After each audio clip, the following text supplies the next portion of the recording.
Hello, everybody. Welcome back to another The Sports Scoop video. Today, we're continuing our mock draft content, coming at you with another post-free agency mock draft.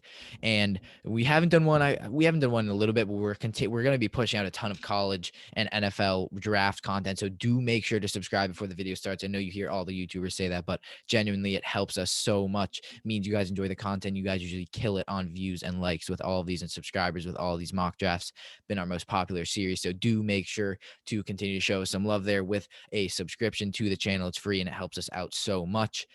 I was on pick 8. I was on pick 9. Unfortunately, I completely forgot that I took Kyle Pitts over Penei Sewell for the Bengals, so I did have to restart because I feel like that was too big of a hiccup to kind of continue on with. We're going to continue. I'm going to go with Trevor Lawrence here from Jacksonville, from Clemson. We all know why Trevor Lawrence will be their franchise quarterback. For the Jets, I'm going to go Zach Wilson. Big fan of what he has done at BYU. I've seen the tape he has. I don't believe BYU's had their pro day. I've seen him, practicing for it. He has a gigantic arm. He's mobile. He's going to be a very good quarterback and possibly could be better than Trevor Lawrence. I wouldn't be surprised if that were to happen. Dolphins, I'm going to switch it up, and I'm going to go and have them take Penei Sewell. I know that I was just talking about how I didn't have the Bengals take him, but I did like that Kyle Pitts pick, so I'm going to go Penei Sewell out of Oregon. Big fan of what I just think he's one of the best talents we've ever seen. He's freakishly athletic. He's huge. He's 6'6". He's a run mauler. He can do everything at that tackle position, and right now that Dolphins offensive line is nowhere near great, and they do need protection for Tua if he is to be their future. Again, I know this is a very, very good spot for the Dolphins to trade down, maybe with the Panthers or a team like, even the Bengals, maybe if they think Penei Sewell is going to go off the board like he has here. But I still think there's a lot of options for them. So I think Penei Sewell is the pick here. Falcons, I had this one last time. I'm having go Trey Lance. I like the upside he has over Justin Fields, and I think he fits this offense a bit more with Arthur Smith. I really started to fall in love with him, especially after the pro day he had with North Dakota. A big fan of what Trey Lance would bring in the future for the Falcons. Now, again, I'm going to go Bengals, and I'm going to go get them Kyle Pitts. I'm going to get them another weapon for Joe Burrow. I think this was a win-win for each side. Kyle Pitts is an incredible weapon, and as well, he doesn't go to a team in the beginning. You see all the teams out of early picks. Usually they end up rebuilding if they get the right player in the draft, but they usually go to the bad teams. The bad teams get the earlier picks, but Pitts goes to an amazing quarterback. I mean, really, we didn't expect Burrow to be as good, or at least as good as he showed he can be last year after that terrible injury. I think Pitts gives him another weapon with their recent signings, obviously who they took last year, T. Higgins, Tyler Boyd. Big fan of what Pitts can bring there. Now to the Eagles pick, I had them go last. I'm going to go take them. I'm going to give them Jalen Waddle. There's not a lot of people everyone compares all the fast guys to Tyreek Hill, but this guy's actually very, very close to what Tyreek Hill is. He ran a 4.37 40. He's incredibly fast, and I think really he can kind of be that over the top receiver for them. Maybe they go get a guy in the second round or whatever, they get a free agent, whatever ones are left. But I still think Jalen Waddle is a very, very good receiver, and they have none. I mean, Ertz is gone, Aguilar already gone. Alshon Jeffrey and Deshaun Jackson were both released. So I think Jalen Waddle provides a very good weapon for Jalen Hurts. Now the Lions go out and they get where is he? They go get a receiver. I think quarterback right now, I think arguably it's not as big of a need as receiver is. Marvin Jones is gone. Kenny Golladay is gone. They really, besides TJ Hawkinson, have nothing on, they don't have any weapons for Jared Goff. Again, it's an organization moving off Jared Goff before he even starts or planning for the future. Unfortunately, it's an organization, it's a business. So I wouldn't be surprised if Fields went off the board or Lance if he was here. But I still think that they'll trust Jared Goff at least for a year. And as well, they get an incredible talent in Devontae Smith. So I do think it makes sense. But 2 Alabama receivers off the board there. And I think if Smith were to go to the Eagles, I think Waddle would go to the Lions. But on to the Panthers pick, they're going to move off Teddy Bridgewater as they have been hinting. I think he will be the bridge quarterback from him to Fields. Fields, we just saw his 40 time, I believe, ran a 4.41. He's really, really fast. I just do have a little bit of doubt with him just because of some of the stuff that has showed up, especially his Northwestern game and some of those games he didn't play well against the bigger teams.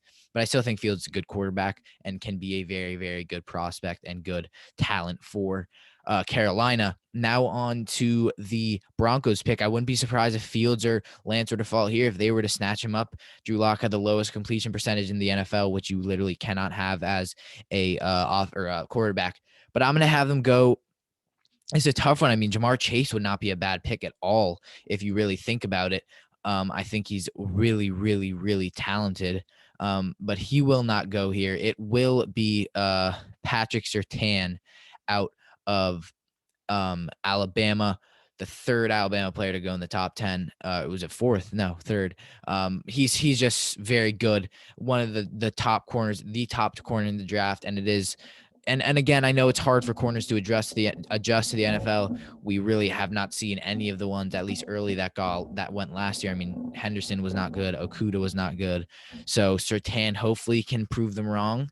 We'll see. They obviously just got Kyle Fuller, so maybe they will not looking to get a corner. But I think if you get Kyle Fuller, you have Callahan, you have I can't say his name, the one they got out of Iowa last year, I believe, in the third round.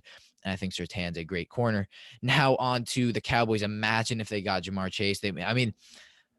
You never know. I'm not going to say they won't. I'm not going to say they will. I doubt they will, but I'm not going to say that they won't, because you can move off Gallup. I mean, Cooper is getting old. I mean, he's not getting old. Everyone's getting old because everyone's aging. But I don't know how old Amari Cooper is. 26. Never mind. Amari Cooper's in his prime and will be for the next 3 years. So I know you miss a huge talent, but you got CeeDee Lamb. I think, unfortunately, this is one of the rare occasions where people have to move off. And I think that they will get wow, he's ranked very low. Where is he? Oh, wow. Oh, my God. Look at that. Caleb Farley is ranked below these two players. And I'm going to actually have them go JC Horn then. And that's actually very funny because I was looking at a lot of rankings and a lot of people had JC Horn above Farley. The only problem is I think Horn can be a bit too aggressive, but I still think he's a very good corner, and I think he can kind of stay with the receiver very well. I think the Cowboys need corner and address it there with Horn. And I think that it would be more likely for them to take Horn when Surtain's off the board because they're not as inclined to go with the pairing for Trayvon Diggs. Obviously, Surtain played with Diggs at Alabama. So big fan there. And now, I mean, this is dreamland if you're the New York Giants. I'm a fan of them. You have Rashaan Slater, who's the most versatile offensive lineman in this class. And then you have Jamar Chase, potentially the best receiver in this class. You have Micah Parsons. This would be a really tough pick. And I mean, I'm really leaning towards Slater just because I feel like that offensive line could use touching up. I know we have Fleming, and I know how can you let Jamar Chase fall, but I'm going to that's so tough. And you have Golladay and Shepard. I can't pass up on Jamar Chase. I can't do that. Jamar Chase is a different breed of receiver. You add him to Kenny Golladay. I mean, if this were to happen, I think the Giants would be Super Bowl contenders. I know that sounds stupid. I know Adoree Jackson's kind of an overrated signing, but I think, unfortunately, we just don't have the quarterback. So let me hold off on saying Super Bowl contenders. But Jamar Chase is amazing. I would be so happy if they were to take him here. I'm going to have some good pictures. I wonder what's going to be on the thumbnail.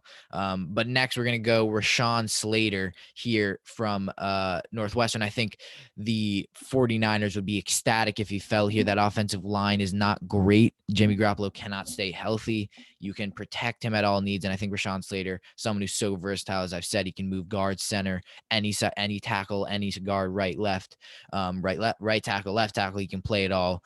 Slater's a great offensive lineman and arguably the best in the class. On to the Chargers pick. I know they would have been so happy if somehow Slater were to fall. Obviously, he hasn't.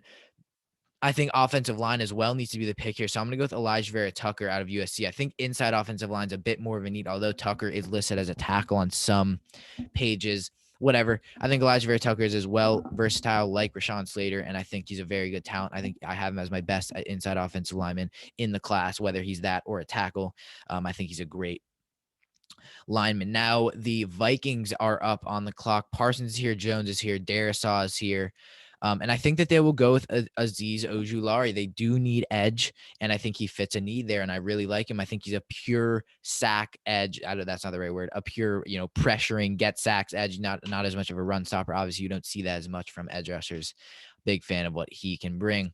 Now on to the Patriots pick. Parsons is on the board, and I'm just quickly remembering everything they've done in free agency, and they've really filled a ton of needs. Offensive lines here, Najee Harris is here, which would be really, really, really interesting for them to take him. Quiddy Pays here, Bateman's here, but I'm going to have them continue to bolster that defensive line and go Jalen Phillips, someone who is like, if you guys, I'm a big fan of Brett Coleman. If you guys know him, let us know what you guys think, but he was comparing him to TJ Watt and JJ Watt and just how they're so explosive off the line. They can, get past tackles. And I think Jalen Phillips has potentially be the best edge. I have him as my best edge in the class. I know you're like, well, why didn't you take him before? I think Ojulari, I always say Ojulari fits what the Vikings need from an edge rusher more. And I think Phillips is kind of more, I don't know if I can say this, but kind of more of a run stopper, at least from what I've seen from his film. At least what's been put in front of me of his kind of tape. He seemed more of a finesse rusher who's very good at getting and recognizing run plays. Again, that might be totally off, but that's what I've at least seen from Phillips. And I think with getting Judon, you can kind of have more flexibility in terms of what you take and what you need from edge. So I think Phillips is a great pick here. Now not the Falcons. I'm not saying a different bird. The Cardinals. I'm a big fan of if I don't know why it's so underrated. I'm Caleb Farley. I think if you're the Cardinals, you're like, give me that all day. Patrick Peterson signs with the Vikings. You get Farley, who's a young, athletic, big corner. I believe if we look at his profile here, he's 6'2", so he's a big guy. I mean, he's bigger than half of the top 5 receivers, more than half. He's the same height as Bateman, who's the tallest receiver, I believe, in the top 5. Farley's everything you want from a corner. Fast, played, I believe, receiver in high school, so he knows the footwork. And I think you pair him up with Byron Murphy and Budda Baker, you get a good no-fly zone over in Arizona. You become the new Legion of Boom instead of the Seahawks over there. Now on to the Raiders pick. This one, I believe, is a tougher one. I think offensive line as well needs to be addressed here, and I think that they'll go with Christian Darrisaw, someone who I really haven't given as a pick to the Raiders, but obviously they let go. I believe they released Rodney Hudson, they traded Trent Brown, and they released it. I don't know, it was Jackson. I don't remember his first name, to the Seahawks. So I think offensive line needs to be a pick here. Darrisaw's a great guy. I believe he's 6'6", 6'7". He's huge. Injury issues, yeah, maybe, but I do like it here. Now, this pick, I'm just going to quickly remember so I do not mess up. Okay, they took Penei Sewell. I'm going to go with Micah Parsons here simply because it's kind of, we have there's 4 of us on the channel. One of them, Dylan, he loves the Falcon, or not the Falcon. Why do I keep messing up? He loves the Dolphins, and he loves the Micah Parsons pick. He even had them go as far as taking him at number 3, which I think is absurd. But this is for you, Dylan. I'm going to give Micah Parsons. I think Micah Parsons is incredible talent. He's very fast, agile, a sideline-to-sideline linebacker. And I think with Flores, I know he has a bit of issues off the field, but I think, according to Dylan, Flores can do it all, so he can teach Micah Parsons not to do that. And now, I would, if I'm Washington and you're looking at the board and Rashad Bateman is sitting there, he ran a 4.3. I just did a video on this, a 4.39. Why not? I know you signed Samuel. I know you have McLaurin. I'm going to give them Rashad Bateman. I'm going to stack that wide receiver room for Ryan Fitzpatrick because I just, you guys have heard me. I'm such a big fan of Bateman. I know it's not as realistic, especially because the Bears are up here. And, Bateman going there would make even more sense. But I love Bateman. I think he has potential to be the best receiver in the class. And I think the Washington get that big receiver, that red zone threat. They have him listed as 6'1". I believe he is 6'2". I might be wrong, but I'm a huge fan of Bateman.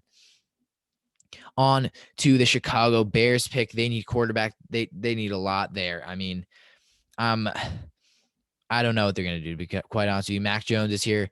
Tevin Jenkins is here. They do need offensive line. They did release Kyle Fuller, so I'm going to actually have them go Greg Newsome out of Northwestern. I actually do think they need cornerback actually very badly. Someone who I had Greg Newsome go, funny enough, I had him going as a second-round pick in our offseason move series to the Colts. But he's shot up draft boards. They need corner now, obviously, with Jalen Johnson being their number 1. And I think that they go and grab Mr. Greg Newsome from Northwestern. Good guy, very good ball skills. He's 6'1", so as well. I mean, we've seen corners have really started to grow in height. Usually they're around 5'10", 5'11", but Greg Newsome, perfect size, perfect fit for Chicago. Now onto the Colts pick, Mac Jones. I'm joking. offensive tackles in need, and they really haven't addressed it. So I think what tackles are on the board, I'm going to go Tevin Jenkins out of Oklahoma State, someone who I'm not too familiar with as he's kind of risen. I'm not going to attempt and embarrass myself. Someone who has risen recent. He's 6'6", good pass protector. I mean, you give Wentz another offensive lineman, there's no reason why he shouldn't be back to MVP Wentz there. Now, the Titans pick. Corner is they list as a need. Wide receiver is listed as a need. What wide receivers are on the board? Terrace Marshall is here. That's going to be the pick, actually. I'm a massive fan of what Terrace Marshall does bring to the I'm currently getting called. I'm sorry about that. Currently brings to the Titans. Massive fan of that. And I will give the pick there. Let me quickly had to pause the recording there. As you guys saw, I did get a call. But Terrace Marshall, big fan of what he would bring to Tennessee. They do need someone, obviously, as Corey Davis is gone. And I know Terrace Marshall isn't the kind of fit that Corey Davis was as that slot guy. And again, this is a bit of an arguable pick. I don't really have much of an explanation. I just really like Terrace Marshall. If we look at his size, I believe he's 6'3". Yeah, he's a big guy. Big receiver. And I think he will be a fit there. Now, Jets, they get their second pick. This is really interesting because Jeremiah Owusu-Koramoah is on the board. They need corner. They need edge. They need receiver. There's a lot of needs. Kwity Paye's here. And I'm going to go with Kwity Paye out of Michigan, actually. I think that makes the most sense. I mean, again, this is kind of a, another one of our kids on our channel, Surridge, he is a Jets fan. So give him who he wants in Kwity Paye. He has him as his number one edge rusher. So I'm going to go. And speaking of that, we do have our top 5 edge rushers video coming probably tomorrow. Kwity Paye, great player there. Now, Steelers, they need running back. They need corner. They need an offensive line. They just released Steven Nelson. So actually their cornerback room has started to thin a little bit. This is a tougher one, if I'm going to be honest, but I'm actually going to continue to give them a running back and Najee Harris, workhorse back. I love Najee Harris. I think it's really dependable. Is he RB1, RB2? I don't know, but I'm a very big fan of him. Now on to the Jaguars pick. They need tackle, wide receiver. I think priority here does need to be protecting Trevor Lawrence, but I mean, really how? There's not much here. So I think that they'll go snatch up the best safety in the class in Trayvon Mohrig, someone who has well shot off the board. I mean, really safeties were just non-existent at the beginning of mock draft time because there just wasn't any amazing ones. Trayvon Mohrig, very, very good corner, him and Javon Holland, but I think he's a good ball hogging safety. I believe he's better in zone. So does that fit with Jacksonville? Let us know what you guys think of that pick. Now, Bears, they need edge. They'll not Bear. Oh my God. I don't know why I'm messing up. Browns, they need edge. I'll have him go Gregory Rousseau, the biggest upside of edge rushers in the class. He will be very, very good if utilized correctly. You get him on the other side of Myles Garrett. If he becomes good, that's really scary. They kind of become the new Pittsburgh with that defensive line, and I think he'll be great. Now, there are division rival, the Baltimore Ravens. They have been rumored to get Sammy Watkins. There's not many receivers on the board, so I'm not going to give them. And the best one's Kadarius Toney, who basically is just another Marquise Brown. They kind of would have loved to see Terrace Marshall or Bateman fall. Obviously, they haven't. Safety, wide receiver. I'm just kind of looking. They need kind of outside linebacker. Zaven Collins is here, but I don't see. I mean, if they go Jeremiah Owusu-Koramoah, that would make so much sense. I don't really see how they would pass up on him, to be quite honest. So I think that they will go with him. The question is it him and Patrick Queen? Yeah, I mean, that would be incredible. I'm a big fan of that. Jeremiah Owusu-Koramoah goes to, I mean, he's my linebacker one. I love what he can bring to Baltimore. Big fan of that there. Both of the division rivals go defense. Now Saints, they need receiver badly, and I'm going to go Kadarius Toney. I've actually mocked this quite a bit. A lot of people are saying Rondale Moore, but Kadarius Toney is a very, very good run after catch receiver. Ran a 4.4, so he's very, very fast and is lethal in the open field. They will go get someone to complement Mike Evans. Oh my God, I'm giving teams players of their division rivals to complement Michael Thomas. Obviously, they let go of Sanders, who is now on the Bills. So I think Kadarius Toney is a great value pick. He will not, cost much until his contract is up, rookie contract. So I think that's smart, especially for a team that literally does not have any money. Now, I'm sure the Packers would have loved to seen him fall because they need receiver as well. That is one of their biggest needs. But I think that they will go and bolster that offensive line and go Samuel Cosmi. They did just lose Corey Linsley to the um, Chargers, and Bakhtiari is very injury prone and probably at the back. He's still producing very well, but I feel like he's at the back end of his career in terms of just injuries and kind of what we've seen from him. But I think Cosmi's a great fit there. Now I'm going to continue to do this. Bills will get Travis Etienne. I think they really need a workhorse back. Singletary and Zach Moss are more receiving backs. They can't consistently get carries. Travis Etienne can do both. He can receive and he can catch. I still have him as my running back one just because of the versatility. Najee Harris is kind of more of a running back, which sounds stupid, but more not as much of a receiving back. So I think I love Etienne there. Now, this Chiefs pick has consistently been boring because they don't really need an interesting need. And I think it'll probably be boring again.